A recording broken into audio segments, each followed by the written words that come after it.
ነፃ ያልወጣ ነፃ ውጭ የሚወደድ ተርም ነው። ለምን ታውቃለህ? አንኛ ከግል ፍላጎቱ ነፃ አልወጣም።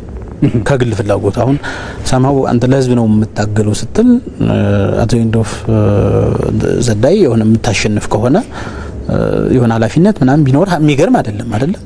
እነዚህ ሰዎች ግን አንዳንዶቹ ቴዎድሮሳውያን ምትላቸው አይነት በቃ ይሄ ዘመኑ አልቋል ምናምን ይያሉ መመኑን አጥቢያው ውስጥ ለውስጥ የሚያስፈራሩና እነሱ ነገስታት ሊሆኑ እንደሚችሉ የሚሰሩ እና የትኛውንም እነሱን የሚመስል ሰው ካገኙ ማጥፋት የሚፈልጉ አሁን ጎንደር አካባቢ ያለ አንድ ሳሚ የሚባል ውርጋጥ ይቅርታ ለቃሉ በጣም እንደዚያ ነው ፊልም የሚደረገው። ገንዘብ የሚሰበሰብለት ከያጥቢያው ይሄ አስራት በኩራት የሚባል አለ መመና ለቤተክርስቲያን የሚያወጡት እሱ ቀርቶ ለሱ የዲሽቃ መግዣ ምናምን ነው የሚደረገው። እዚህ በተጨማሪ እዚህ ውስጥ እዚያ ቋራ አካባቢ ነው ቤዙ የሚሰራቸው ይሄ የህገወጥ የሰዎች ዝውውር ምናምን እንዳሉ ሆነው ማለት ነው። እንደነዚህ አይነት እንትኖችም ጭምር ይሄን ለምሳሌ ያነሳውትና ብዙዎቹ በዚህ የሚስማሙበት እና የሚሰባሰቡበት በዙሪያው የሚሰባሰቡበት እኛም ጋር ረጅም ጊዜ ይሄን እንድች ለማረም ለማስተካከል ሞክረን ያልተቻለ አንዳንድ ጊዜ መንጋ አስቸጋሪ ነው በመንጋ የሚከር ነገርና በብዙ እንትን ነፃ ያልወጣው አንዱ ከራሱ ፍላጎት ነው።